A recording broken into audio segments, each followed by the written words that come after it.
ये ठंड लगा रहा, ऊपर कौन हो सके परमानेंट ही, या इधर किनारे फड़क पड़ाना पड़ेगा शायद।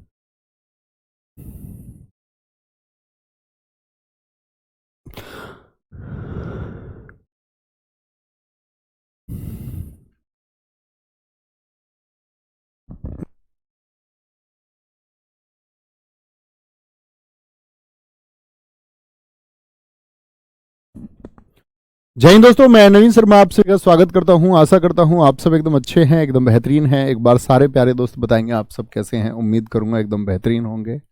मानसी, विकास, अजय कुमार, आकाश कुमार, वीरेंद्र, मयंक, निधि, रविंदर, चौहान, विकास, प्रशांत, विवेक, लोकेंद्र, साधु, सपना कुमारी, शुभम कोरी, सारे प्यारे दोस्तों का बहुत स्वागत है। बहुत सारा प्यार आप सब लोगों को, हमेशा आशीर्वाद की जो बच्चे मेहनत करें वो जल्द से जल्द सफल हों और आप अपने ड्रीम्स को, अपनी फैमिली को बहुत जल्दी से सपोर्ट कर पाएं और अच्छे से आप अपनी ज़िंदगी में और आगे बढ़ पाएं और मेहनत कर पाएं। तो शुरू करते हैं आज की क्लास को। हम लोग पढ़ रहे थे आधुनिक भारत को, जिसमें आज का टॉपिक शुरू होता है हमारा शहीद आजम भगत सिंह से। अपने आप में भारत के हर युवा वर्ग के बच्चे और रोंगटे खड़े कर देने वाला, अगर बात करें इंस्पायरेशन की, तो मेरे हिसाब से सबसे ज़्यादा जुनून पैदा करने वाला एक कैरेक्टर, ऐसा एक कैरेक्टर जिसने ये सिद्धांत दिया कि कभी नहीं झुकना है और असत्य के खिलाफ हमको लड़ना होगा, और वो लड़ना इस हमारे युवा वर्ग को सिखाया। तो शहीद भगत सिंह जी की अगर हम बात करें, इनका जो जन्म हुआ मित्र, वह हुआ है आपका 28 सितंबर 1907। पहले बेसिक जानकारी जान लीजिए इनकी, ठीक है। 28 सितंबर 1907। शहीदी इनकी हुई है 23 मार्च 1931। जन्म स्थान था इनका बंगा, लायलपुर, पंजाब। जलियांवाला बाग हत्याकांड हुआ 13 अप्रैल 1919 को, बैसाखी के दिन। बताएंगे कितने साल के रहे होंगे ये, कितने साल के रहे होंगे इस समय पर? आप कहेंगे 12 साल के। स्कूल जाते भगत सिंह स्कूल छोड़ करके जलियांवाला बाग की मिट्टी देखने जाते हैं। वो कहते हैं कि जिस जलियांवाला के बारे में मैंने सुना है, 12 साल का एक बच्चा सोच रहा है। आप सोचना 12 साल के बच्चे का क्या माइंड सेट होता है।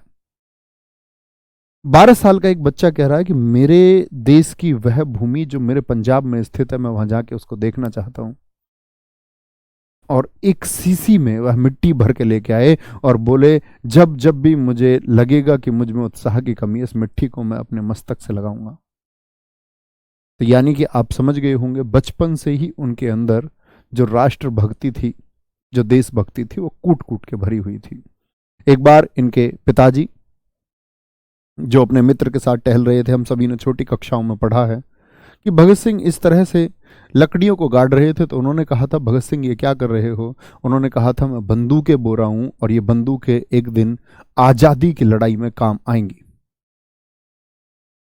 आजादी की लड़ाई में बंदूक एक दिन काम आएंगी। कहने का मतलब है राष्ट्रभक्ति बहुत थी। ये घटनाएं उनके सामने हुई जिन्होंने उनका जीवन परिवर्तित किया है। रॉलेट एक्ट, काना कानून, इसी की वजह से जलियांवाला बाग हुआ। बिना अपील, बिना वकील, बिना दलील का कानून था रॉलेट एक्ट एक, ठीक है। इसके बारे में आपको बता चुका।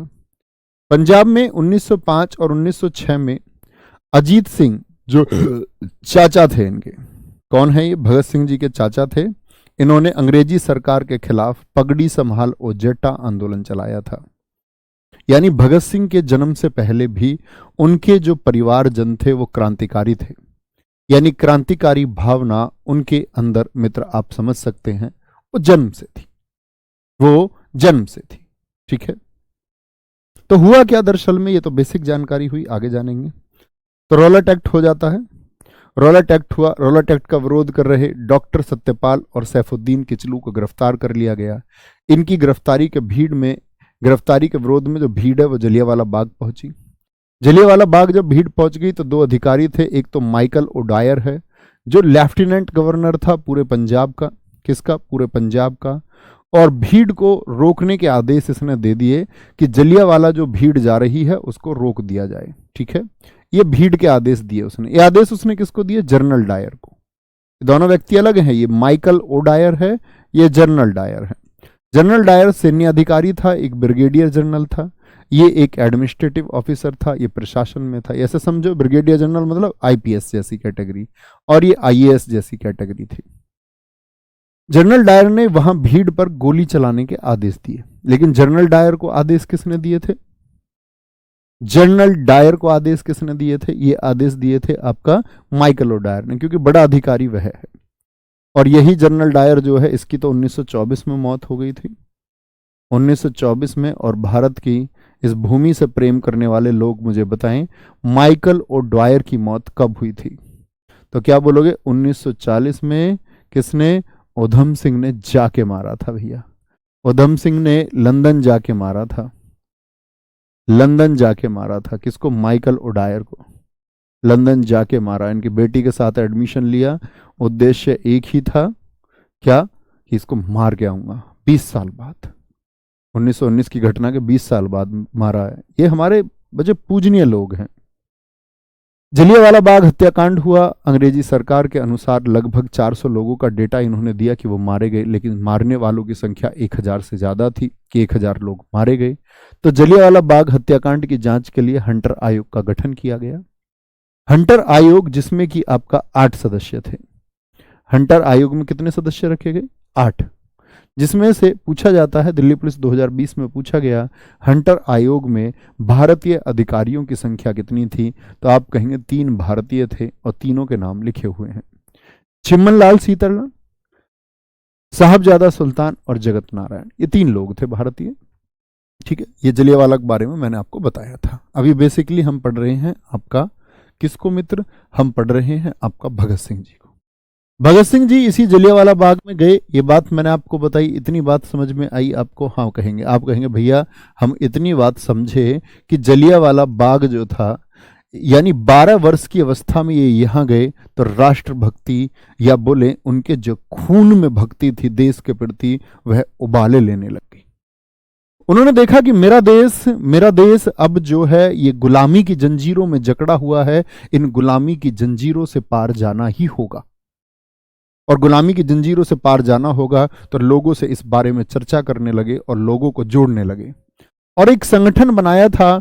भगत सिंह ने 1926 में नौजवान सभा का गठन किया, और कहते हैं कि उस समय इसके सक्रिय और असक्रिय सदस्यों की कुल संख्या 5 लाख थी। मेरा मित्र, आज आप देश के लिए या किसी अन्य गतिविधि के लिए, उस समय जब व्हाट्सएप आदि नहीं था, 5 लाख लोगों को ग्राउंड पर जोड़ना, 5 लाख लोगों से संपर्क बनाना, उनके अंदर राष्ट्रीयता की भावना को भेजना, आप समझ सकते हैं किसी एक व्यक्ति ने जिम्मेदारी ली और एक डेलीगेशन बनाया, एक दल बनाया और लोगों को मैसेज दिया। आप समझ सकते हैं कि कितना बेहतरीन काम उन्होंने किया होगा, और या कितना संघर्ष किया होगा। कितनी अवस्था है हुई भगत सिंह जी की? बोले फटाफट से। आप कहेंगे भैया इनकी अवस्था भी 19 वर्ष की है। 19 वर्ष के लड़के हमारे कमेंट सेक्शन में ये पूछ रहे हैं सर हिस्ट्री कब खत्म होगी, सर मैं जीएस कैसे याद करूं। 19 साल के एक लड़के ने एक जोश और जुनून से, एक रणनीति से, एक योजना से एक संगठन का निर्माण कर दिया, और उस संगठन में 5 लाख सदस्य भी जोड़ लिए। क्या बोलेंगे? नौजवान सभा का गठन हुआ। नौजवान सभा ही आपका 1928 में एचएसआरए में विलय हो गया था। मुझे बताए एचएसआरए से पहले एक संगठन बना था, एचआरए कब बना था? एचआरए, एचआरए नौजवान सभा 1928 में एचएसआरए में विलय हो गई। यानी जो एचआरए मैंने आपको बताया था 1924 में, इसमें आपका विलय हो गया नौजवान सभा का, और यह संगठन बन गया HSRA, Hindustan socialist Republican association. तो इस तरह से ये काम कर रहे थे। ठीक है, पिता को अपने को पत्र लिखा इन्होंने, किनको? किशन सिंह जी को। क्या पत्र लिखा? और उसके बाद पत्र लिख करके बंगाल चले गए। बंगाल जब ये गए तो प्रताप पत्रिका में इन्होंने काम किया, प्रताप पत्रिका में काम किया। अब ये समझने की बात है ये क्या बातें हुई हैं जी। दरअसल में इनके जो पिता थे वो चाहते थे कि इनकी शादी हो। पिता का नाम किशन सिंह है। किशन सिंह जी चाहते थे कि भगत सिंह जी की शादी हो, लेकिन आज के लोगों को आप देखो वो किन चीजों में फंसे हुए हैं। आज शायद लोगों की प्राथमिकता शादी है, उनको शादी पहले करनी होती है। लोग 22, 24, 20 के हुए नहीं, उनको अपनी शादी की जल्दी रहती है। भगत सिंह जी को उनके लिए रिश्ता आया पड़ोस के गांव से, तो भगत सिंह जी ने एक बार तो बहाना बना लिया कि लड़की पढ़ी लिखी नहीं है, मैं पढ़ी लिखी लड़की से शादी करूंगा। और उनको ऐसी कोई तमन्ना थी नहीं, बस वो शादी को अपनी को टालना चाह रहे थे। फिर उनके परिवारजनों ने कोशिश की कि भाई एक पढ़ी लिखी लड़की ढूंढते हैं, सुंदर लड़की ढूंढते हैं। एक सुंदर और पढ़ी लिखी लड़की को भी ढूंढा गया। तो इस बार तो बहाना ना रहा कि मना कर पाए, तो अपने पिताजी को पत्र लिख दिया और कहा आजादी ही मेरी दुल्हन है। मेरी दुल्हन नहीं है, आजादी मेरी दुल्हन है। इस देश की, इस भारत माता की आजादी मेरी दुल्हन है। कितना स्पिरिट रहा होगा दोस्त कि अपनी चीजों को त्याग करके, अपनी इच्छाओं का त्याग करके वो सिर्फ भारत माता की सेवा में लगे हुए थे।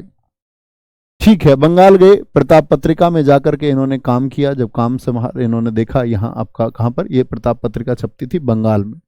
बंगाल में योगेश चंद्र चटर्जी जैसे लोगों से ये मिले आपका, ठीक है, बटुकेश्वर दत्त जैसे लोगों से यही इनकी मुलाकात हुई। इनकी माता का नाम विद्यावती कौर है। विद्यावती कौर किनकी? भगत सिंह जी की माता का नाम है। माता और पिता का नाम याद रखेंगे। और ये माता, इनको हम पंजाब की माता बोलते हैं। अगर मैं कहूं ये राष्ट्र माता भी इनको कहे हम, तो थोड़े शब्द होंगे। ऐसे पुत्र को पैदा किया, जिसको राष्ट्रीय पुत्र हम कह सकते हैं, भगत सिंह जी को पैदा इन्होंने किया। दुर्गा भाभी, ये भगवती चरण बोहरा की पत्नी है। भगवती चरण बोहरा से बाद में मिलते हैं। भगवती चरण बोहरा ही वो व्यक्ति हैं जिन्होंने देश के क्रांतिकारियों को बम बनाना सिखाया। इन्होंने कहा ये अंग्रेजी शासन इस तरह से हमारी बात नहीं सुनेगा, ये बहरा शासन है, ये नरम दल वालों की, हाथ जोड़कर प्रार्थना करने वालों की बात नहीं सुनेगा। इन बहरों को बम की आवाज सुनानी होगी। तो बम की आवाज सुनानी होगी, तो फिलॉसफी ऑफ द बम किताब इन्होंने लिखी थी भगवती चरण बोहरा ने, ताकि अपने लोगों तक ये टेक्निक भेज सकें कि बम कैसे बनाया जाता है। इन्हीं की पत्नी है दुर्गा भाभी। दुर्गा भाभी का भारत की क्रांति में क्या योगदान रहा है मित्र? अगर कहीं बंदूकें भेजनी होती, आप लोग जानते हैं क्रांतिकारियों को सर्विलांस पर रखा जाता था, उन पर अंग्रेज अधिकारी नजर रखते थे, पुलिस उन पर वॉच रखती थी, उन पर निगरानी रहती थी। तो ऐसे में काम किया था दुर्गा भाभी ने। देश के विभिन्न कोनों में आपका पिस्टल पहुंचाने का, कार्ट्रेज, गोलियां, बम पहुंचाने का कार्य इन्होंने किया, क्योंकि महिलाओं पर उस समय शक नहीं होता था। तो भारतीय क्रांति में एक बड़ा योगदान है दुर्गा भाभी का। ठीक है। अच्छा, होता क्या है कि ये सारी योजनाएं हो रही हैं। सारी योजनाओं में एक चीज आपका कॉमन है सब लोगों के, इनके इंटेंशन में, कि भारत माँ जो गुलामी पे है उसको गुलामी से मुक्त करना है, और अंग्रेजी शासन हमारी बात मानता नहीं है। तो पहली बार ये होता है कि 8 अप्रैल 1929 को भगत सिंह और बटुकेश्वर दत्त ने केंद्रीय असेंबली में बम फेंका। क्या क्या? 8 अप्रैल को भगत सिंह और बटुकेश्वर दत्त, जो इनके बंगाल में साथी बने, इन दोनों ने केंद्रीय असेंबली, सेंट्रल असेंबली मतलब कि आपका दोस्त, जहां पर जैसे कि आज हम कह सकते हैं आपका, जैसे हमारा पार्लियामेंट है आज का, तो सेंट्रल असेंबली में बहुत सारे लोग बैठे हुए थे। हमारे खुद के नेहरू जी बैठे हुए थे, हमारे आपके सुभाष चंद्र बोस बैठे हुए थे। तो आप कहेंगे कि भैया ये उन लोगों को मारना चाह रहे थे। नहीं, जब ये योजना बनी बम फेंकने की, तो भगत सिंह जी को तो जाना ही नहीं देना चाहते थे चंद्रशेखर आजाद। उन्होंने कहा कि तुम नहीं जाओगे। क्यों भैया, वो क्यों नहीं देना जाना चाहते थे? याद है मैंने एक घटना बताई थी आपको, 31, मुझे एक घटना बताएंगे, मैंने आपको एक घटना बताई थी, लाला लाजपत राय जी से जोड़ते हैं इस घटना को। लाला लाजपत राय जी की मौत कब हुई? लाला लाजपत राय जी की मौत हुई थी आपका 17 नवंबर, जब वो साइमन का विरोध कर रहे थे, 17 नवंबर 1928। उनकी हत्या का बदला कब लिया गया था आपका? 17 दिसंबर 1928 को। किसकी हत्या हो चुकी थी? किसकी हत्या हो चुकी थी? सैंडर्स की हत्या हो चुकी थी कि नहीं? बोले यस और नो। आप कहेंगे हाँ भैया, सैंडर्स इस समय तक मारा जा चुका था। तो सैंडर्स मारा जा चुका था, तो भगत सिंह, राजगुरु और सुखदेव, इनकी गिरफ्तारी इस समय तक नहीं हुई थी। इनकी गिरफ्तारी इस समय तक नहीं हुई थी, समझ रहे? तो गिरफ्तारी नहीं हुई थी, तो भगत सिंह को समझाते हैं चंद्रशेखर आजाद की, तुम मत जाना,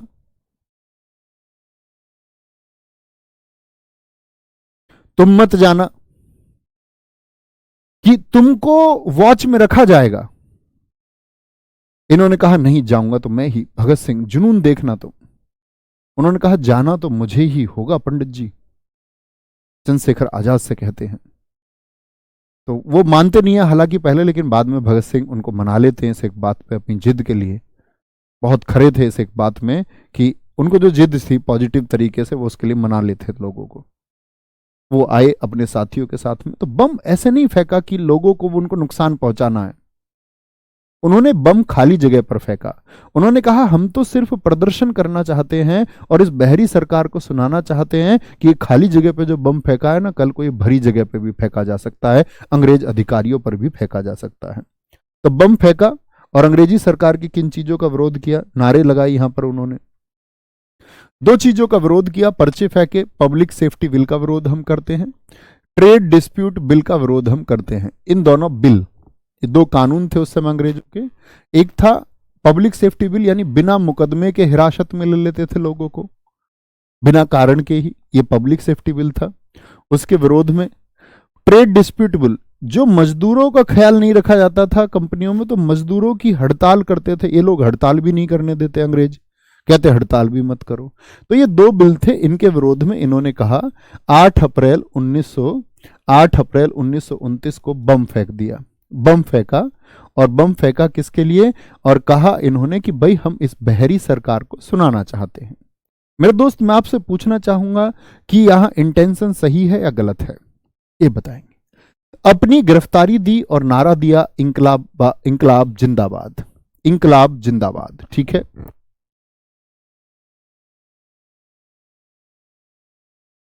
इंकलाब जिंदाबाद याद रख लेना। इसका जो ये आपका नारा है, ये गढ़ा किसने था अगर ये नाम पूछा जाए? गढ़ा है ये आपका मौलाना हसरत मोहानी ने। गढ़ा है ये आपका, यानी कि तैयार किया था मौलाना हसरत मोहानी ने। इसी का प्रयोग किया मौलाना हसरत मोहानी के, हसरत मोहानी के इस ही नारे का प्रयोग किया भगत सिंह ने, ठीक है। क्या बोले? इंकलाब जिंदाबाद, यानी कि क्रांति की जय हो। इंकलाब जिंदाबाद का अर्थ क्या होता है? जो क्रांति हम कर रहे हैं ये जिंदाबाद रहेगी, ये जिंदा रहेगी और ये जीत के रहेगी।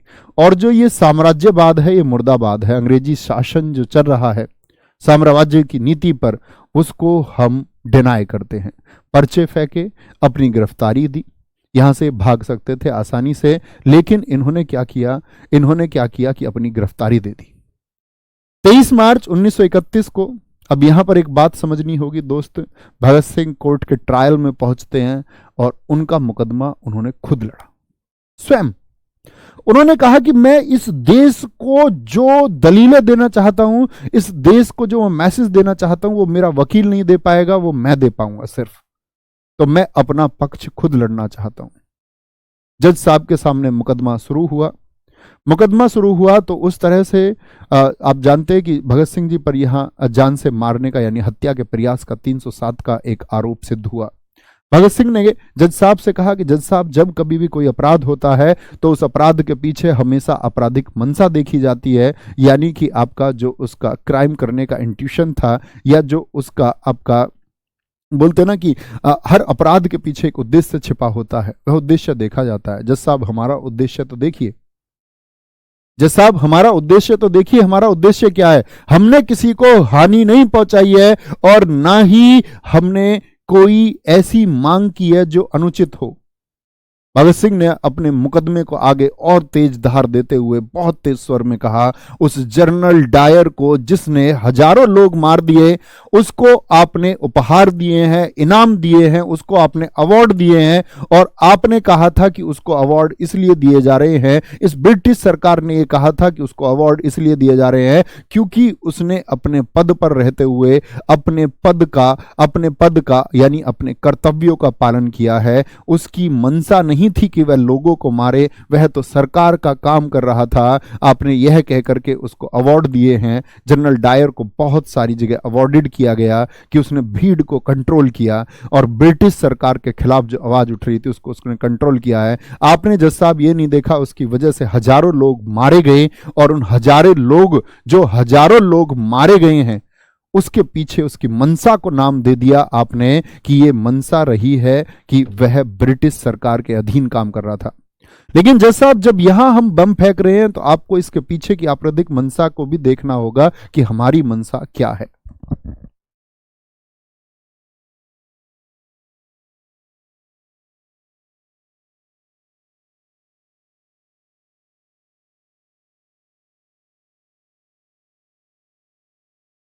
तो उन्होंने बोला कि मनसा मनसा देखी जाती है। क्या बोलेंगे जी? 23 मार्च 1931 को फांसी, 23 मार्च 1931 को क्या हो गया? इनको फांसी हुई है, ये सब जानते हैं, ठीक है। भगत सिंह, राजगुरु और सुखदेव को। लेकिन दरअसल में भैया क्या 307 के मुकदमे में ही फांसी हो गई? लेकिन इस समय तक सैंडर्स के मुकदमे की फाइल भी आ गई। सैंडर्स की हत्या का दोषी इनको माना गया, गिरफ्तार हो चुके थे। यही भय भी था चंद्रशेखर आजाद जी को कि वो मुकदमा जरूर, ये अंग्रेज तुमको बाहर नहीं आने देंगे, ये अंग्रेज तुम्हारा मुकदमा दोनों को मर्ज कर देंगे एक साथ, कभी तुमको बाहर नहीं आने देंगे। तो इनको अंदर रख लिया गया। लाहौर सेंट्रल जेल में इनकी फांसी हुई। इनके सरकारी वकील थे आशफ अली, ठीक है, सरकारी वकील आशफ अली थे। भगत सिंह जी का जो समाधि स्थल है वो पंजाब में है। क्या बोलेंगे? पंजाब में। भूख हड़ताल में, पंजाब में ही आपका भूख हड़ताल में, जब ये बोस्टल जेल थी जैसे लाहौर में, भूख हड़ताल में एक मौत हुई है जतिन दास की, जतिन बाग की। भगत सिंह जी के साथ ही ये बंदी थे, भगत सिंह जी के साथ ही ये बंदी थे। अब आते हैं उन बातों पर जी, गांधी जी ने क्यों नहीं बचाया भगत सिंह जी को?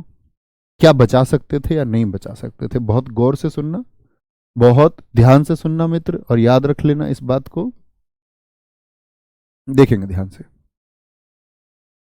अच्छे से। कमेंट सेक्शन बंद करेंगे, और अगर इस देश में जन्मे हुए नागरिक हो तो फील करना, एक भी बच्चे का कमेंट नहीं आना चाहिए। Requesting to you. क्या बोलेंगे जी?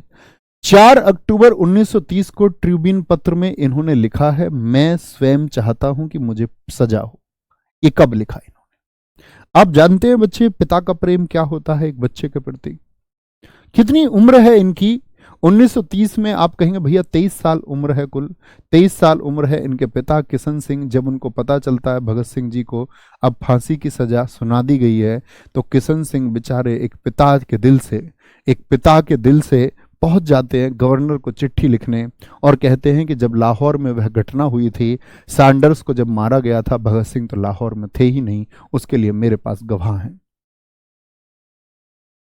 तो ये खबर पता चली किसको? भगत सिंह को। भगत सिंह को जैसे ही खबर पता चली कि किशन सिंह, उनके पिता ने गवर्नर को पत्र लिख दिया है, इरविन को पत्र लिख दिया है, तो भगत सिंह ने अपने पिता को मिलने के लिए जेल में बुलवाया। जेल में जब अपने पिता को मिलवाया तो आंखों में आंसू थे पिता किशन सिंह के, और इधर भगत सिंह भी नम आंखों में से थे।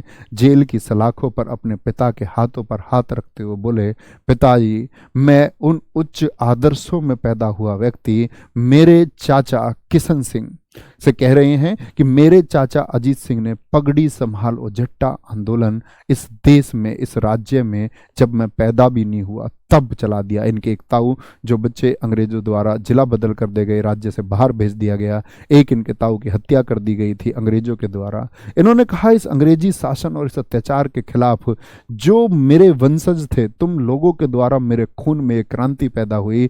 आज पिताजी मुझे शर्म आती है कि आप माफीनामा लिख रहे हैं, आप माफी का पत्र लिख रहे हैं, और भगत सिंह के पिता होकर के आप ये माफी का पत्र लिख रहे हैं। आज पिताजी मुझे रोना आता है। इधर पिताजी ने कहा कि भाई आप समझ सकते हैं, वो पुत्र मोह है, वो अपने पुत्र को सिर्फ बचाना चाहते हैं कि आज़ादी की लड़ाई हम फिर लड़ लेंगे। उन्होंने कहा कि पिताजी, कल के अखबार में, ट्रिब्यून अखबार में ये खबर कल छपनी चाहिए कि मैं भगत सिंह खुद चाहता हूं कि मुझे फांसी हो। क्योंकि पिताजी, ये जो क्रांति की आग है ना, ये रुकनी नहीं चाहिए। अगर लोग इस तरह माफीनामा लिख देंगे तो अन्य क्रांतिकारी और उनके परिवार वाले भी फिर माफीनामा लिखेंगे, और अंत में जब पिताजी माफीनामा ही मांगना है तो ये क्रांति क्यों शुरू की थी हमने? फिर इस क्रांति का कोई अर्थ नहीं रह जाता, फिर से अंग्रेजी शासन के सामने झुकने का कोई अर्थ नहीं रह जाता। पिताजी, हमने इस अंग्रेजी शासन के सामने सिर उठाने की बात की थी, इस अंग्रेजी शासन के सामने हमने सिर झुकाने की बात नहीं की थी।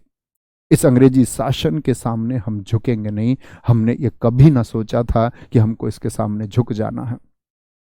और ऐसा नहीं था मित्र, इतना अत्याचार हुआ ना, मैंने बोला ना, बाघ जतिन की मौत हुई। खुद प्रत्यक्षदर्शियों ने, देखने वालों ने कहा है, भगत सिंह उस समय जब बाघ जतिन दास थे तो उन्होंने जेल में जो खाना मिल रहा था कैदियों का, उसके लिए भी हड़ताल कर दी कि जेल में, लाहौर सेंट्रल जेल में खाना ठीक नहीं मिलता है, कैदियों के साथ सही व्यवहार हो, ये हम मांग करते हैं। इतना अत्याचार किया गया ना दोस्त। कहते हैं भगत सिंह के साथी बटुकेश्वर दत्त, जिनको बाद में फांसी नहीं हुई थी बटुकेश्वर दत्त को, उनको आजीवन कारावास हुआ, उन्होंने लिखा है कि भगत सिंह को इन लोगों ने इतने घाव पहुंचाए, इतना मारा, उन घावों पर इन्होंने नमक भी रगड़ा, लेकिन मैंने भगत सिंह को कभी रोते हुए नहीं देखा। मैंने भगत सिंह को कभी रोते हुए, विचलित या परेशान नहीं देखा। जब जब इन अंग्रेजों ने घाव पर नमक रगड़ा, वह आदमी ऐसे हंसा जैसे किसी ने तेल की मालिश कर दी हो। जब जब इन्होंने उस व्यक्ति को बर्फ में दबाया है, वो व्यक्ति ऐसे हंसा जैसे उसने फूलों की वर्षा किसी ने उसके ऊपर कर दी हो। अंग्रेजों ने जेल में सारे प्रयास कर लिए, जो पानी पीने के घड़े रखे हुए थे, उन घड़ों में दूध भरवा दिया इन्होंने, अंग्रेजों ने, कि ये अगर इतने सारे लोग नहीं खाएंगे तो ये भूखे मर जाएंगे, और भूखे मर जाएंगे तो फिर तो देश में एक आक्रोश पैदा हो सकता है, इनको भूखे मत मरने दो, मारो पीटो, इनको कुछ खिलाओ।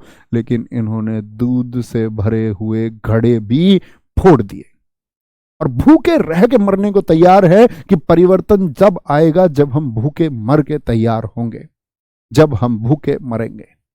जब हम भूखे मरेंगे तो चाहे कल कुछ परिवर्तन आएगा तो कल तो कैदी सही रहेंगे। तो इतने जिद्दी, इतने स्वभाव के कोर्ट की कार्रवाइयों पर जब आते तो कहते हैं कि स्ट्रेचर पर भगत सिंह को लाया जाता। चलने की हालत में नहीं थी, लेकिन जैसे ही लोगों को देखते तो मित्र मुस्कुराते। ऐसे अपने भगत सिंह थे। तो अपने पिताजी को लिखा, माँ विद्यावती कौर आती है इनके पास इसी जेल में मिलने, माँ रोती है। और आप लोग समझ सकते हैं मित्र, मां जिसका एक बेटा, जिस बेटे ने अपनी सारी की सारी इच्छाएं इस देश के लिए कुर्बान कर दी, मां तो मां होती है। मां रोती हुई आती है भगत सिंह के पास में। भगत सिंह गमगीन है अपनी मां को देखकर। भगत सिंह कहते, मां तू भी रोती है। भगत सिंह की मां होकर रोती है, भगत सिंह की बेबे होकर रोती है, क्या बोलेंगे लोग। भगत सिंह की मां रो रही है। हाँ, तुझे नहीं रोना है। उसकी मां ने कहा, पागल, मैं इस बात के लिए नहीं रोती कि तुझे फांसी होने जा रही है, मैं इस बात के लिए रोती हूं कि इस माता ने, इस प्रकृति ने मुझको ऐसे 1000 भगत सिंह और क्यों नहीं दिए, क्यों ऐसा कोई और ना हुआ, मेरे और ऐसे पुत्र क्यों ना हुए। तो कहने की बात है कि भगत सिंह लोगों को मैसेज देना चाहते थे कि भाई अब जो है माफीनामा अंग्रेजों से नहीं लिखना है, अंग्रेज सरकार खुद कुछ करती है तो ठीक है, हम माफीनामा नहीं लिखेंगे, अंग्रेज जो चाहे वो करें। क्योंकि हत्या का मुकदमा और जान से मारने का प्रयास, दोनों ही मुकदमे चल रहे थे। अब एक पक्ष आता है इस देश में जो चलता है, इस देश में एक पक्ष आता है दोस्त की गांधी जी के फेवर वाले लोग और एक भगत सिंह के फेवर वाले लोग। और मेरे मित्र तुम समझना, इस देश का जो युवा वर्ग है जिसने थोड़ा कम अध्ययन किया है वो भगत सिंह जी के फेवर में है, जिसने बहुत अध्ययन भी किया है वो भी बहुत सारा भगत सिंह। लेकिन एक वर्ग गांधी जी के फेवर का भी है, जो गांधी जी के अहिंसा के मार्ग को अपनाना चाहता है, जो ये कहता है कि क्योंकि भगत सिंह जी के द्वारा हिंसा की गई, भगत सिंह जी के द्वारा हिंसा की गई, तो गांधी जी अहिंसा के पुजारी थे। वो कैसे ही इस बात के पक्षधर हो जाते कि हत्या करके भी कोई बच जाए। कैसे ही गांधी जी इस बात के पक्षधर हो जाते कि जिन लोगों ने अहिंसा का पालन किया है उन लोगों की सुरक्षा की बात तय हो जाए। और साथ में दूसरा पक्ष आपको यह भी देखना होगा दोस्त, ब्रिटिश सरकार क्या अपने किसी अंग्रेज अधिकारी की हत्या का मुकदमा माफ कर देती? बात यह है करती ना करती। बात यह नहीं है भगत सिंह ये चाह रहे हैं कि स्वयं फांसी हो, भगत सिंह ये कह रहे हैं कि माफी नहीं मांगेंगे, फांसी हो सो हो। वो ये नहीं कह रहे कि फांसी मेरी छुटनी नहीं चाहिए, वो इस बारे में बात ही नहीं कर रहे हैं। ठीक है, अंग्रेज सरकार माफ करती है तो कर दे, वो इस बारे में उन्होंने कभी विचार ही नहीं किया। वो ये कहते मैं माफी नहीं मांगूंगा। बात है कि प्रयास किया गया इनकी फांसी को बचाने का या नहीं। यहां पर पहले ये समझे, बटुकेश्वर दत्त को आजीवन कारावास हुआ, ठीक है, क्योंकि बटुकेश्वर दत्त सिर्फ धारा 307 के आरोपी थे, बम फेंकने के आरोपी थे। भगत सिंह जी 307 और 302 दोनों के आरोपी थे। मदन मोहन मालवीय ने भगत सिंह की सजा को आजीवन कारावास में बदलने के लिए पत्र लिखे इरविन को। ये पत्र लिखे थे इन्होंने 14 फरवरी 1931 को, 14 फरवरी 1931 को, यानी कि फांसी से कितने दिन पहले की, लगभग 1 महीने पहले की बात है। यानी पंडित मदन मोहन मालवीय प्रयास कर रहे हैं। इन्होंने अन्य लोगों से भी बात की, भगत सिंह जी द्वारा जेल में लिखी गई किताबें हैं। स्वाधीनता की लड़ाई में पंजाब का पहला उभार, the door to death, ideas of socialism और मैं नास्तिक क्यों हूं, why I am an atheist.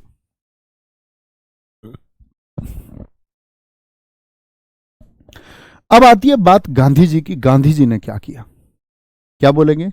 17 फरवरी 1931 को गांधी और इरविन की मुलाकात हुई, क्योंकि इस समय आप लोग जानते 5 मार्च 1931 को गांधी और इरविन समझौता होना था, और गांधी और इरविन की उस समय रोज मुलाकातें होती थी, हर रोज। गांधी जी बहुत पक्षों पर सही है, मैंने आपसे कहा आप व्यापक अध्ययन करेंगे तो बहुत सही व्यक्ति हैं, लेकिन इस एक जगह पर गांधी जी और इरविन की हर रोज की मुलाकातों में,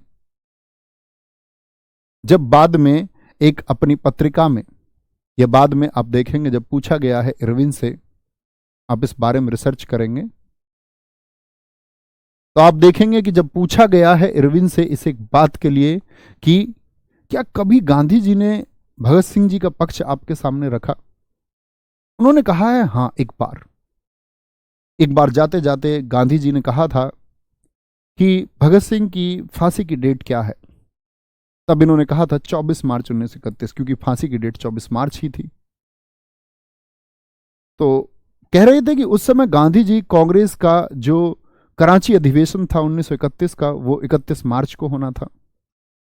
तो गांधी जी उसको लेकर चिंतित थे, कह रहे थे कि कराची अधिवेशन में इस प्रकार कुछ दिक्कतें आ सकती हैं, उनका देखना जो कुछ हो ठीक अपने शांतिपूर्ण तरीके से। इस तरह की बातें की गई। महादेव देसाई गांधी जी के सचिव लिखते हैं कि गांधी जी ने तो बहुत बार प्रयास किया। अगर सच में गांधी जी, हमको एक बात माननी होगी कि एक तो गांधी जी पक्ष में नहीं थे, एक तो गांधी जी चाहते नहीं थे कि इनको फांसी हो, एक तो ये पक्ष, या दूसरा पक्ष ये हो सकता है गांधी जी चाहते थे इनको फांसी हो। 2 चीजें हो सकती है मित्र, इनमें से एक बात होगी। अगर गांधी जी चाहते थे फांसी हो तो फिर तो कोई बात ही नहीं बचती। अगर सच में जो ये लोग कहते हैं गांधी जी चाहते थे और उन्होंने इरविन से बचाने का प्रयास किया, तो क्यों गांधी जी एक अनशन पर नहीं बैठ गए? क्यों गांधी जी ने उस समय एक व्यापक जन सत्याग्रह की बात नहीं की कि भारत की क्रांति को जगाने वाले ये युवा लोग, जिन्होंने इतने बड़े संगठन इस देश में पैदा किए, जिन्होंने संगठित तरीके से कर तो भारत माता के लिए ही रहे हैं, तो मुझे इनके लिए भी एक अनशन करना चाहिए। उस तरह के प्रयास नहीं किए गए। फिर गांधी जी ने अपना अहिंसा का मार्ग अपनाया, और जब गांधी जी अहिंसा का मार्ग अपनाते थे तो मैं आपसे कहता हूं कि उन पक्षधर लोगों से आप प्रश्न करना कि इस देश में जब मोपला नरसंहार 1921 में 50,000 लोगों को जब सरेआम काटा गया, तब गांधी जी का मुख क्यों नहीं खुलता है? अगर गांधी जी अहिंसा के पुजारी थे तो गांधी जी का मुख क्यों नहीं खुलता उस हो रही हिंसा के खिलाफ में? क्यों गांधी जी लोगों से अपील नहीं करते 1921 में कि हिंसा बंद कर दी जाए? इस तरह एनी बेसेंट ने, बाबा साहेब भीमराव अंबेडकर ने अपनी किताब में लिखा कि मोपला में मैंने ऐसा दृश्य देखा, एक महिला की कोख में लगभग 8 महीने का बच्चा रहा होगा, उस महिला की कोख काट दी गई और उस कोख से निकलते हुए बच्चे की गर्दन भी काट दी गई। एनी बेसेंट ने लिखा है, आप लोग रिसर्च करना मोपला नरसंहार के बारे में। तब गांधी जी चुप क्यों रह जाते हैं? देश में अगर इतनी हिंसा हो रही थी, इतना दलितों पर इतना अत्याचार इस देश में हो रहा था, देश के हर वर्ग के साथ में अत्याचार हो रहा था, तो गांधी जी तब क्यों अपील नहीं करते? तब गांधी जी क्यों नहीं कहते कि हो रही हिंसा को बंद किया जाए? क्या उन्होंने सब जगह विरोध किया था? क्या सच में अहिंसा के पुजारी थे? तो फिर लोग हमको कहते हैं, जी तुम अनपढ़ हो, तुम अशिक्षित हो। वो चंद थोपी गई मानसिकता के लोग फिर हमको अनपढ़ बताने लगते हैं, फिर हमको कहने लगते हैं। हम कह रहे हैं गांधी जी के बहुत सारे डिसीजन सही हैं, लेकिन मेरे भाई पर गांधी जी का डिसीजन एकदम सही नहीं है। हमारे इस रक्त पर गांधी जी का डिसीजन एकदम सही नहीं है, बिल्कुल भी सही नहीं है। 5 मार्च 1931 को गांधी इरविन समझौता हो गया। इनके दादा अर्जुन सिंह थे, भगत सिंह जी के। फांसी की तारीख 24 मार्च थी, लेकिन 24 मार्च को भी फांसी नहीं दी गई, क्योंकि इतना जन प्रेम था ना, सबको पता था 24 तारीख को ना भाई लाहौर सेंट्रल जेल की दीवारें भी जनता ले जाएगी। और 23 तारीख को भीड़ आनी शुरू हो गई थी कि कल 24 अगर भगत सिंह को 24 की सुबह तक इतनी भीड़ आ जाएगी कि लाहौर सेंट्रल जेल को लेके जाएंगे, तोड़ देंगे दीवारों को।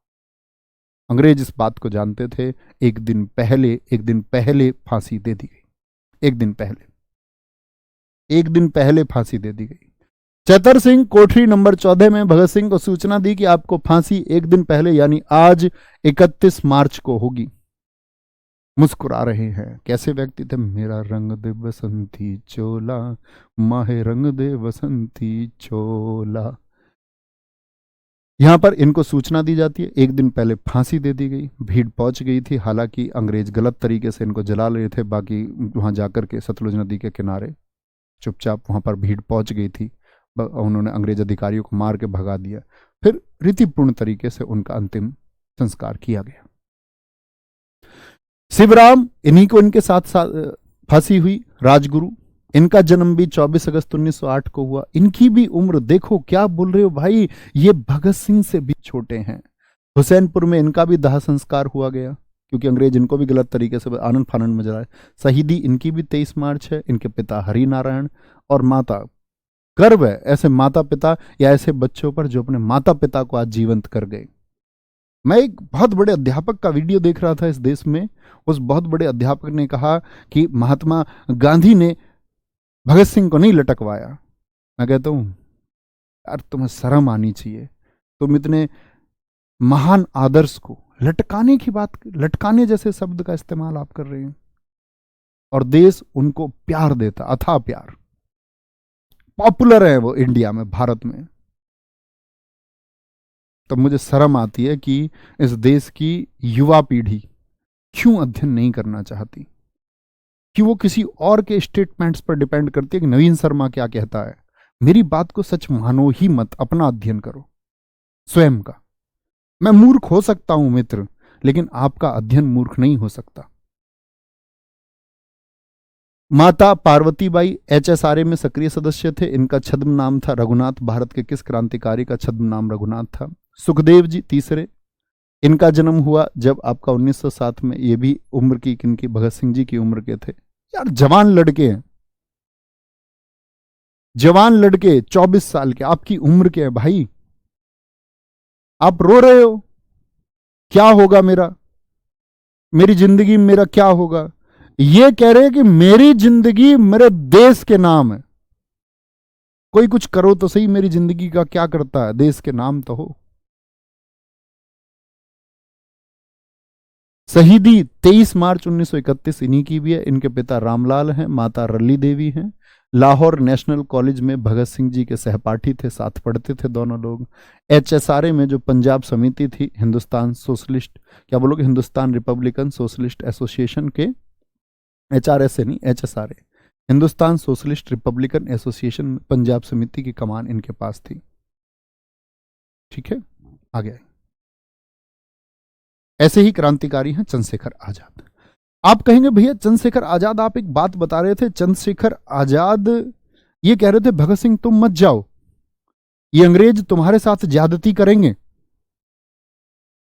क्या इन्होंने कोई प्रयास नहीं किया था भैया उनको छुड़ाने का?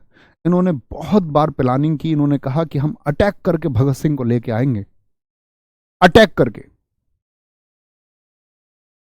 उसके लिए बहुत बार योजनाएं इन्होंने बनाई हैं, विफल रही। 23 जुलाई 1906 इनका भी जन्म हुआ। ये भी कोई बहुत पुराने नहीं, आपका क्या बोलोगे, भगत सिंह जी से बस 1 वर्ष पुराने। और भारत की क्रांति में जितने भी युवाओं को झोंका, सबके गुरु चंद्रशेखर आजाद, सबके।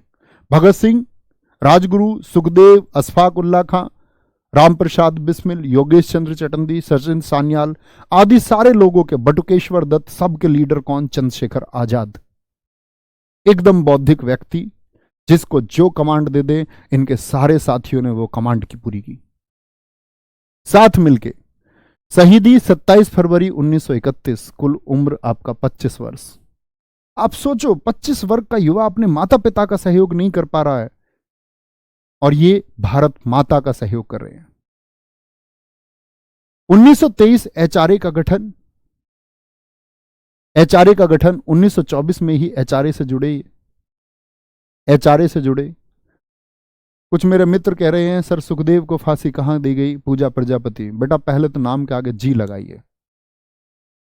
दूसरी बात, मैंने बोला आपको अभी तक इतना भी नहीं पता है इस देश में कि राजगुरु भगत सिंह और सुखदेव जी को एक साथ फांसी हुई है।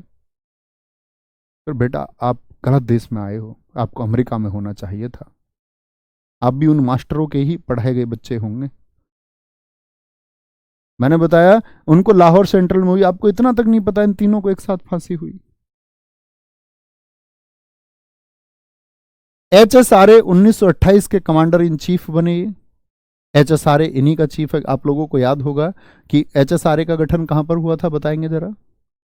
एचएसआरए कहां पर बना था 1928 में? फिरोजा शाह कोटला।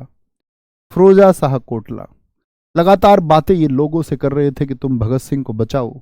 20 फरवरी 1931 ये नेहरू जैसे इसी बात के लिए मिले कि तुम यार भगत सिंह, बटुकेश्वर दत्त, वो राजगुरु सुखदेव, वो हमारे देश के लिए कर रहे हैं भाई, उनको बचाते क्यों नहीं हो? नेहरू से मिलते तुम इधर उधर ये फलानी ढिकनी सारी मांग कर रहे हो। हमारी क्रांति भाई डूब जाएगी। हमारी क्रांति में इन लोगों को फांसी हो गई तो युवा वर्ग आगे नहीं बढ़ेगा। इनको बचाने का प्रयास क्यों नहीं कर रहे हो? 27 फरवरी 1931 को यहां ये मिले। सूचना नेहरू जी के पास थी। यहां पर ये अपने मित्र सुखदेव राज से मिलने आए। इन्होंने कहा भाई ये नेता वेता कुछ नहीं करेंगे इस देश में, हमको ही।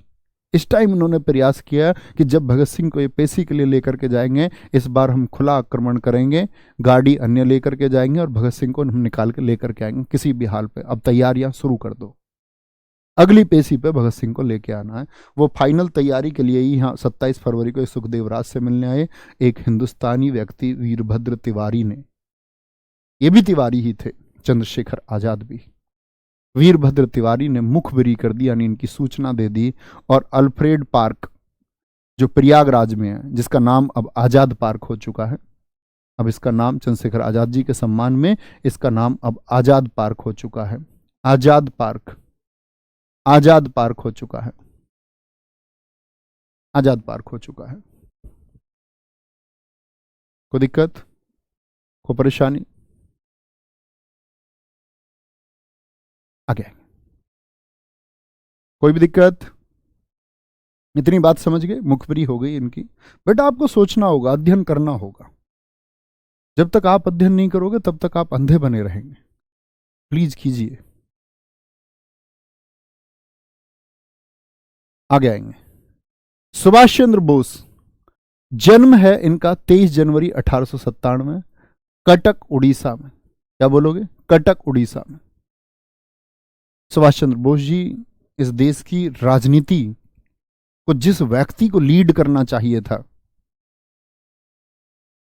गांधी जी ने नेहरू को प्रधानमंत्री क्यों बनाया? Do you know? क्या नेहरू से ज्यादा कैपेबल आदमी उस समय नहीं था कोई? गांधी जी का तर्क सुनिए। गांधी जी ने वल्लभ भाई पटेल जो देश के प्रधानमंत्री होने थे, ये एक तर्क दे दिया कि वल्लभ भाई पटेल अब बूढ़े हो रहे हैं, यानी कि किसी बुजुर्ग व्यक्ति को प्रधानमंत्री नहीं होना चाहिए देश का।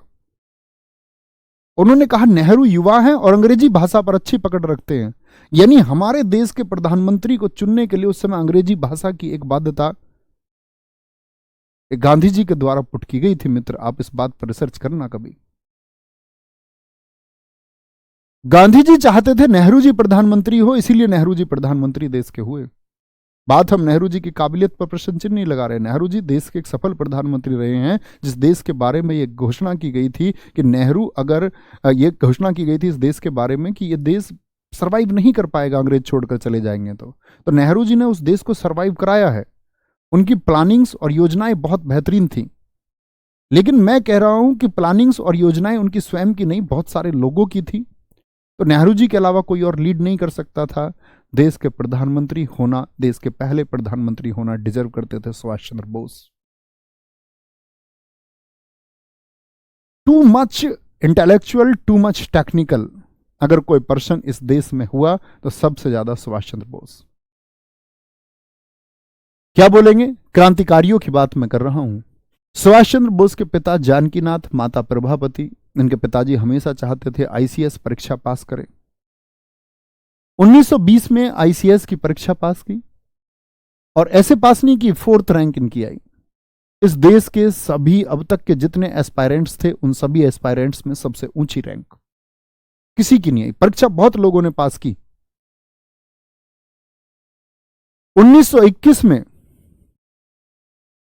1921 में इन्होंने नौकरी छोड़ दी। इन्होंने कहा ये नौकरी किसी काम की नहीं है, मैं भारत की भूमि के लिए काम करूंगा, अब मैं भारत के लिए काम करूंगा। छोड़ छाड़ के इंडिया आ गए।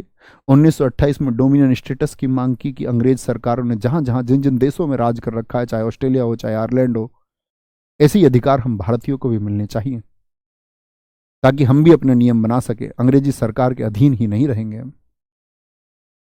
और जब व्यक्ति इतने बड़े पद को छोड़ के आए, उस समय के चर्चित पद को छोड़ के आए, देश की जनता में आए, तो देश की जनता तो प्यार करेगी।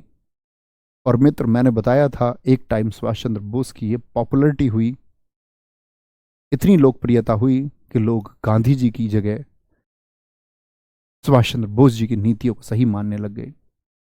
याद है मैंने कांग्रेस के चुनाव बताए थे। 1938 में ये हरिपुरा में अध्यक्ष चुने गए कांग्रेस के, लेकिन बाद में इन्हीं की कट्टर योजनाओं की वजह से, कट्टर मतलब एकदम शार्प डिसीजंस की वजह से गांधी जी को कुछ खतरा लगा। गांधी जी ने ही सुभाष चंद्र बोस जी का विरोध कर दिया। राष्ट्रीय कार्यकारिणी के बहुत सारे लोगों ने इस्तीफा दे दिया। आप जानते हैं बहुत सी छोटी छोटी बातों पर गांधी जी अक्सर अनशन कर दिया करते थे। 1939 कांग्रेस का त्रिपुरी संकट।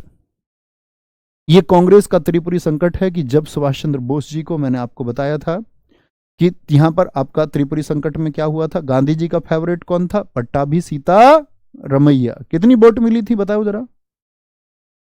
गांधी जी ने खूब प्रचार किया दबा के, बोले भैया पट्टाभी सीतारमैया हारा तो मैं हारूंगा। क्या जरूरत पड़ रही है गांधी जी को?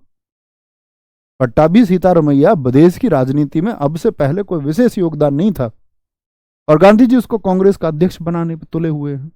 जिद पकड़ ली गांधी जी ने एक छोटे बच्चे की तरह। सुभाष चंद्र बोस जो 1 साल अध्यक्ष रह चुके हैं, जिनके पास अनुभव है, जिनके डिसीजन सही है, जिनको देश प्यार कर रहा है, अब बस इनको अध्यक्ष नहीं रहने देना। ठीक है, तो मैं कहता हूं ना, बहुत जगह ठीक है जब वो असहयोग आंदोलन में शुरू करते हैं, वो बहुत अच्छे हैं, लेकिन जब चोरी चोरा पर वो किसी की सलाह नहीं लेते तो गांधी जी खराब हो जाते हैं। दांडी मार्च पर जब इन अंग्रेजों के कहने से गांधी जी लंदन चले जाते हैं, दांडी मार्च शुरू करते हैं, गांधी जी बहुत अच्छे हैं, लेकिन जब वो आपका अंग्रेजों के बहकावे में आकर, उनको नहीं पता कि अंग्रेज बहकाएंगे, इरविन के कहने पर गोलमेज चले जाते तो ऊर्जा ही तो खत्म हुई। इतने दिन के सफर में क्या हुआ? वापस लौट के आए लंदन से, क्या मिला लंदन गोलमेज में? कुछ नहीं मिला।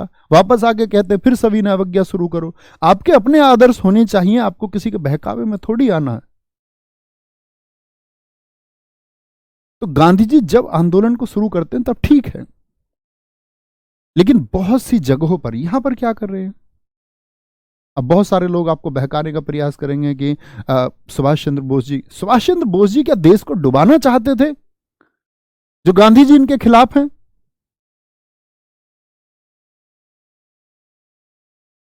क्या महात्मा गांधी ने जिन लोगों को चुना, नेहरू जी को, उनके परिवार, आप सोचे इंदिरा गांधी के द्वारा क्या देश में तानाशाही नहीं की गई?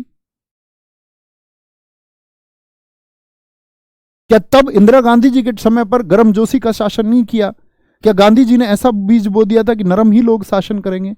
ऐसे लोग तो तब भी शासन में आए ना, कि गांधी जी कहें कि उग्र शासन होगा, देश के लिए हितकर नहीं होगा। इन्होंने क्या देश में हत्याएं करवा दी किसी की? ये सिर्फ भारत की आजादी के लिए टेक्निकल मांगे ही तो कर रहे थे सही तरीके से। 1939 कांग्रेस का त्रिपुरी संकट। 1939 में फॉरवर्ड ब्लॉक का गठन किया गया। जब कांग्रेस से हट गए तो इन्होंने अलग संगठन बनाया। अब कांग्रेस के सारे नेता इनके खिलाफ हो गए, इनकी जासूसी होने लगी। अंग्रेज सरकार इनको इस समय पर मारना चाहती थी।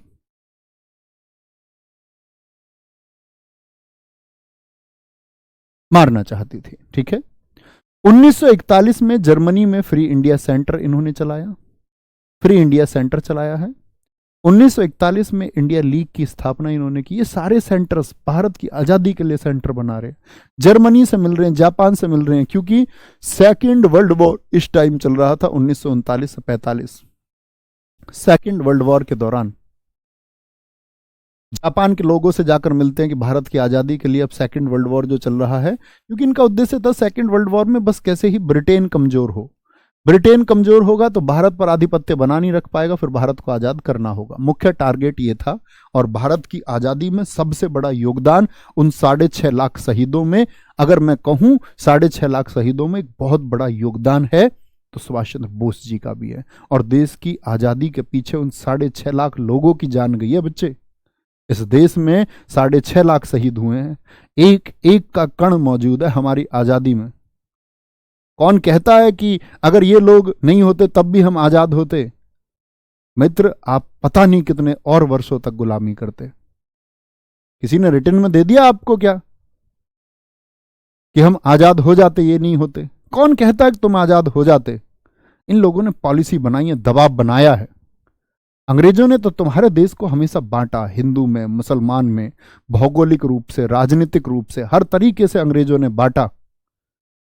ये हमारे क्रांतिकारी थे मित्र, जिन्होंने जोड़ा है।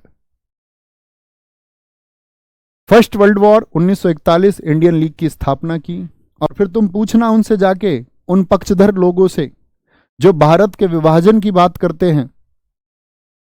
भारत के विभाजन में जब गांधी जी पाकिस्तान के पक्ष में रहे कि पाकिस्तान की ये मांगे माननी चाहिए, तब आपको ये पूछना होगा उन लोगों से कि सच में जिस पाकिस्तान को जन्म दिया गया था, आज उसका कोई लाभ हुआ इस देश को? क्या आज कोई लाभ होता है जिस चीज के तुम पक्षधर थे? बहुत सारे लोग कहते भैया सही हुआ, इतने मुसलमान देश से अलग चले गए, नहीं तो हमारे देश में रहते। आपके देश में क्या अभी मुस्लिम नहीं है? अभी भी तो है। देश की सरकारों को यह देखना होगा कि देश किस प्रकार सही तरीके से चलेगा। बात धर्म की मित्र है ही नहीं, बात हिंदू मुस्लिम सिख ईसाई की है ही नहीं।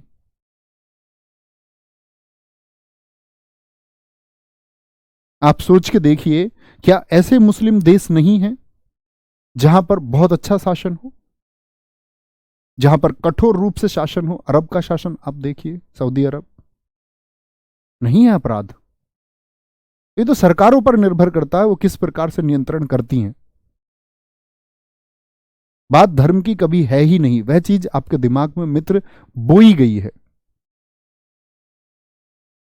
बात अपराध की है, बात क्राइम की है, वह किस प्रकार रुके। बात यह नहीं है कि हिंदू का क्राइम किस प्रकार रुके या मुसलमान का क्राइम किस प्रकार रुके।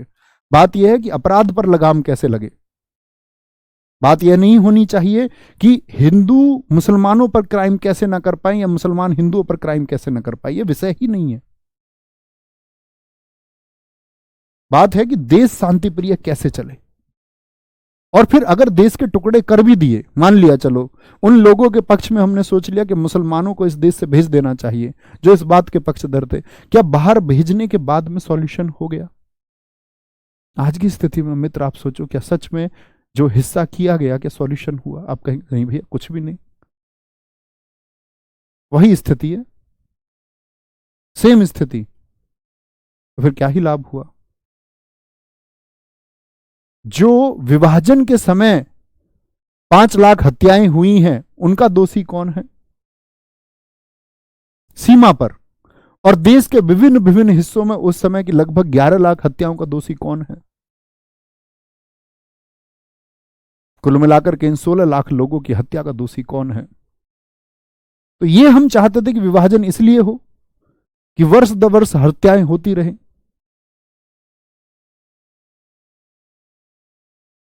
हमको मित्र ये समझना होगा, हर धर्म में अपराधी व्यक्ति छिपा हुआ है। हम कितना ही आड़ ओढ़ ले और हर धर्म में अच्छा व्यक्ति छिपा हुआ है।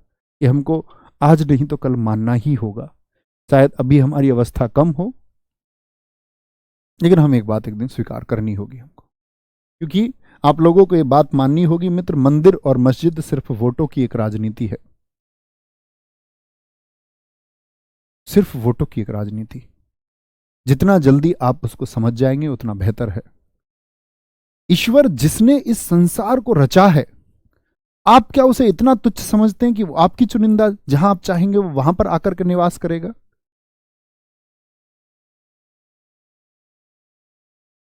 आप कहीं पर लकड़ी का लाके कोई स्ट्रक्चर लगा देंगे और आप कहेंगे अब भगवान मुझे यही मिलेगा। ईश्वर को क्या आपने इतना तुच्छ समझ लिया कि मनुष्य के द्वारा बनाई गई चीजों में वह रहेगा? तो फिर तो आप ईश्वर को नियंत्रण करना चाह रहे हैं मित्र। ईश्वर हर जगह है मित्र, हर जगह व्यापक है। अगर आप ईश्वर को सच में समझते हैं, भगवान को आप सच में समझते हैं, तो आपको ये सोचना होगा भगवान कितनी असीम शक्ति रहा होगा जिसने इस ब्रह्मांड की रचना की है।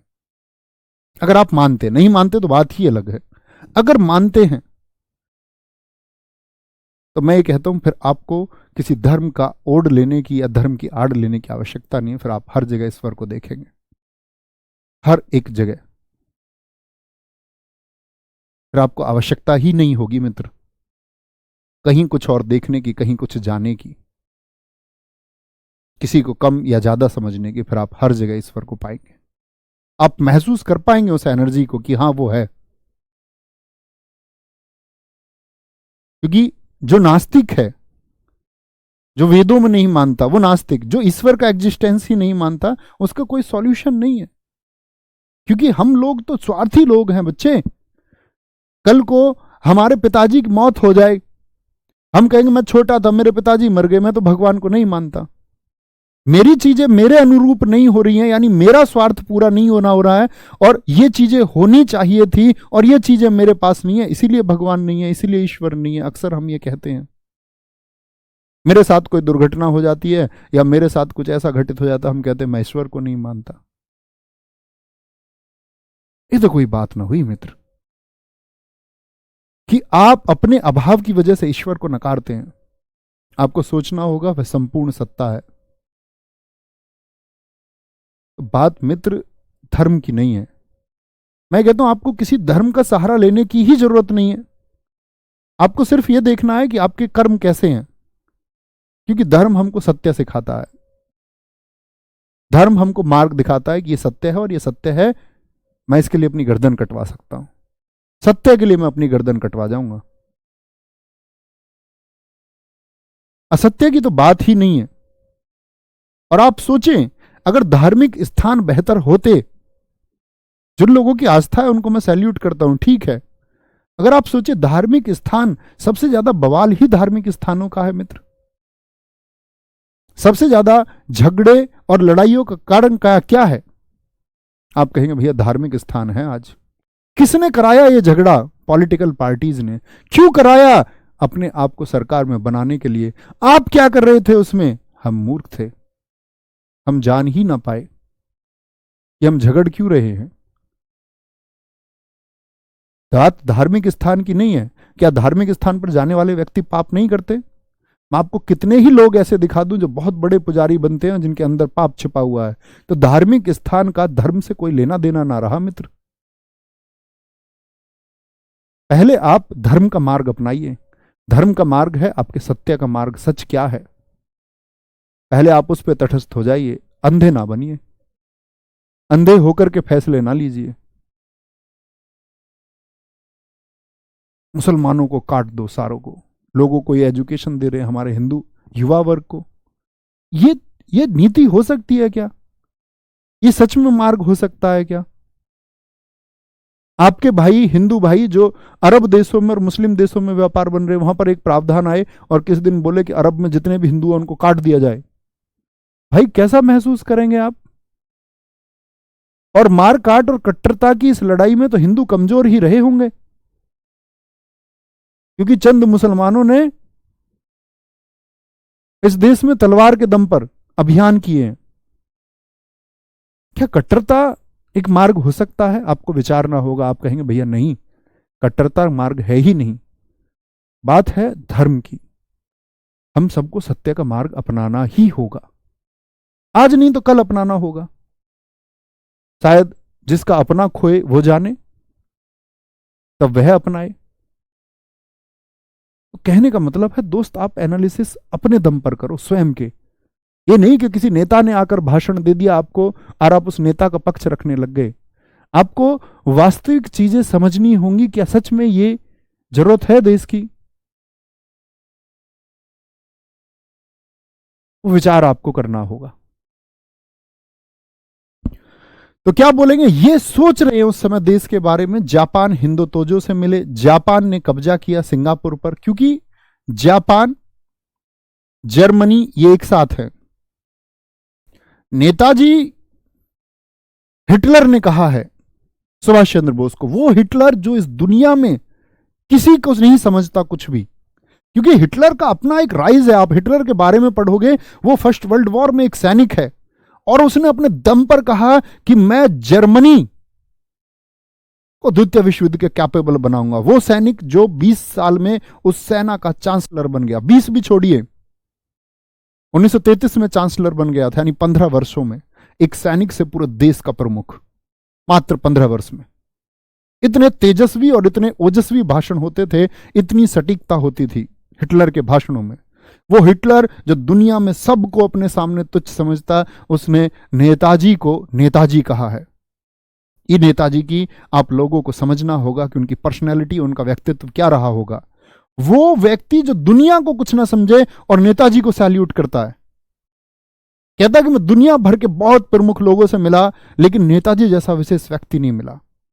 सेकेंड वर्ल्ड वॉर की बहुत सारी प्लानिंग्स नेताजी ने, बहुत सारे आइडियाज नेताजी ने हिटलर को दिए हैं।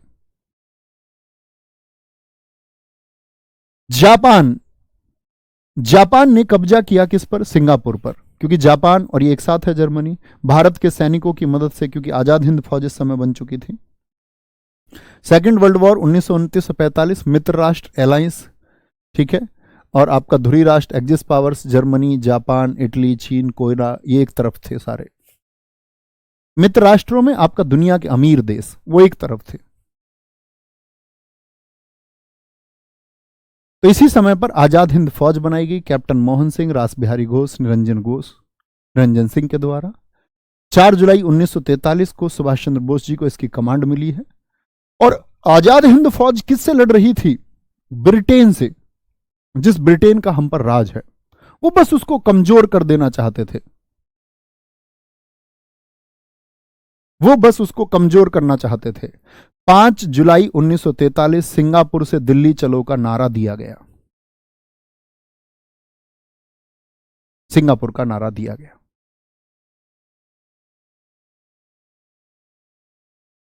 अंकित बयानपुरिया के बारे में कुछ शब्द बोल दो भैया। अरे गजब आदमी है यार, मेरे मित्र हैं मंजीत भाटी। मैंने इंस्टाग्राम पर अंकित बयानपुरिया को फॉलो किया, 202 के फॉलोअर्स थे उनके।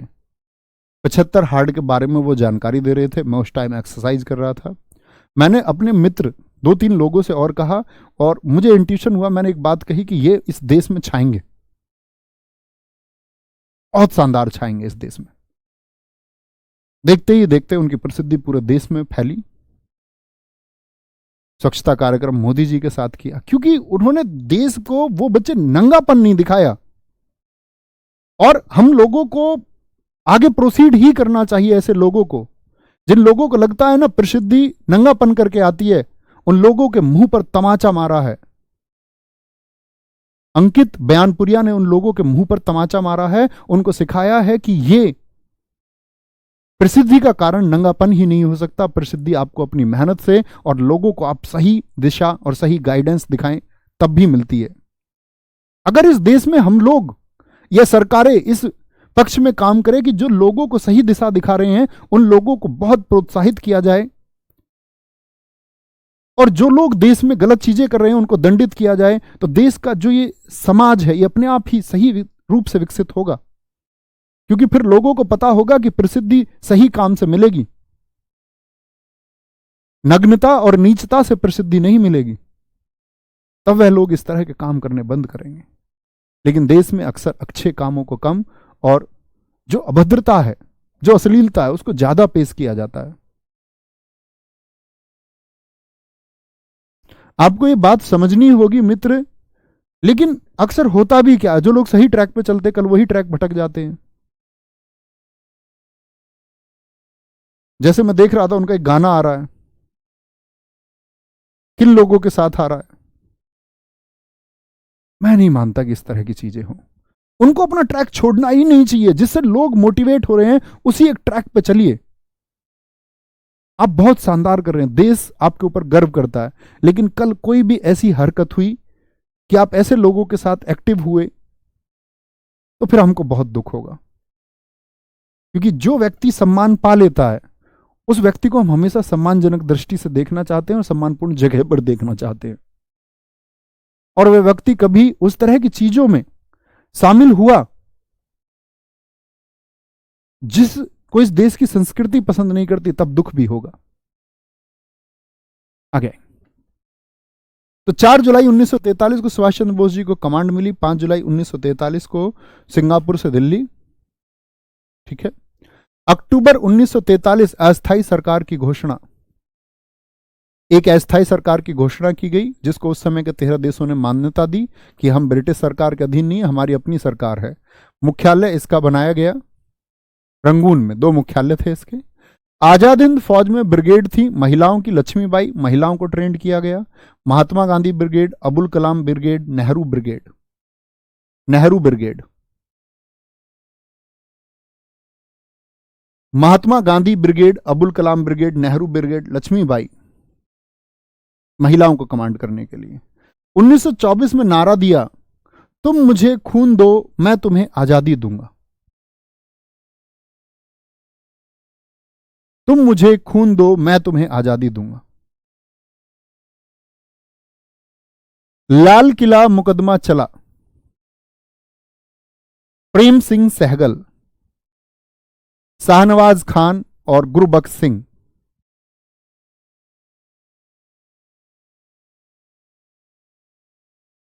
क्या कहेंगे? लाल किला मुकदमा किस पर चला है? क्योंकि बच्चे ऐसा हुआ कि आजाद हिंद फौज में हार किसकी हुई? जर्मनी की हार हुई। आजाद हिंद फौज किसकी तरफ से थी? जर्मनी जापान की तरफ से थी। तो ये लोग जब हार गए, आजाद हिंद फौज के लोग, तो इन लोगों को बंदी बना लिया गया ब्रिटिश सरकार द्वारा, बहुत सारे लोगों को ब्रिटिश सरकार द्वारा। और इन्हीं लोगों पर चला लाल किले में मुकदमा ब्रिटिश सरकार द्वारा। लेकिन हर लोग भारतीय जानते थे कि आजाद हिंद फौज जो ये काम कर रही है, ये किसके लिए काम कर रही थी? फ्री इंडिया के लिए, यानी मुक्त भारत के लिए लोग काम कर रहे थे। तो इंडिया की फीलिंग्स, इंडिया वालों की फीलिंग्स रहेगी आजाद हिंद फौज के साथ में या नहीं? बिल्कुल रहेगी। ब्रिगेड किसको बोलते हुए? ब्रिगेड बोलते वाहिनी को, सेना को। सुभाष चंद्र बोस जी की मृत्यु हुई ताइकू हवाई अड्डे। ताइकू हवाई अड्डा कहां है? जापान। जापान। कोई दिक्कत, कोई परेशानी? नहीं नहीं, सॉरी, 1944 होगा, 24 नहीं होगा, एकदम ठीक है, 44। 1943 में तो बना है, तो इससे थोड़ा लॉजिक लगाना होगा।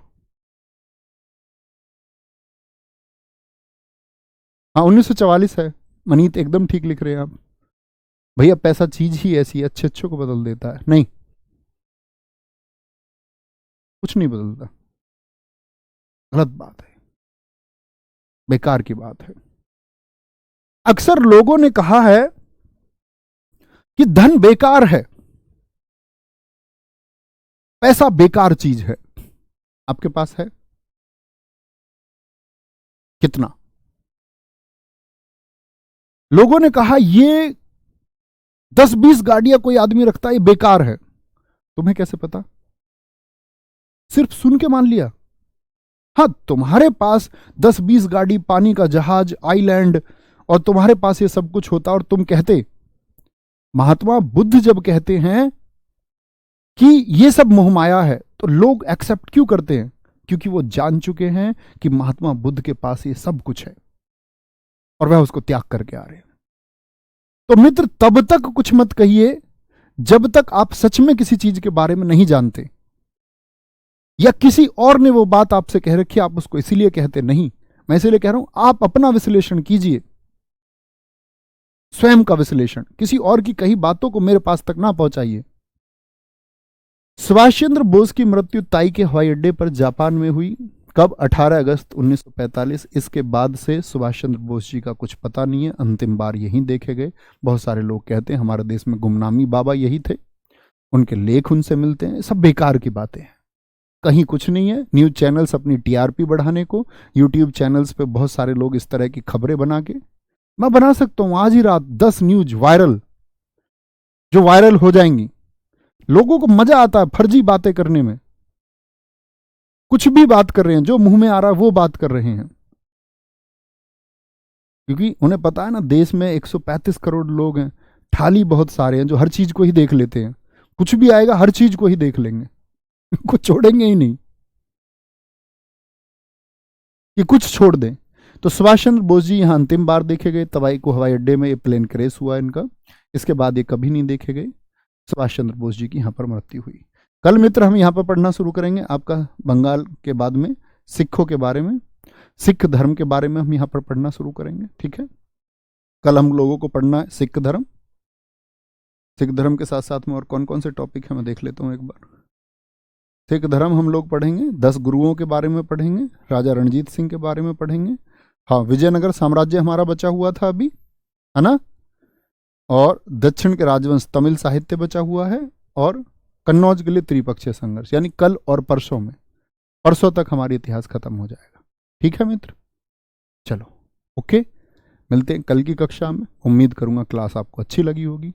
अपने शब्द मेरे पास तक भेजना, कक्षा आपको कैसी लगी। मिलते हैं, ठीक है, thank you, bye bye, take care, जय हिंद, जय भारत, जय मां सरस्वती, थैंक यू।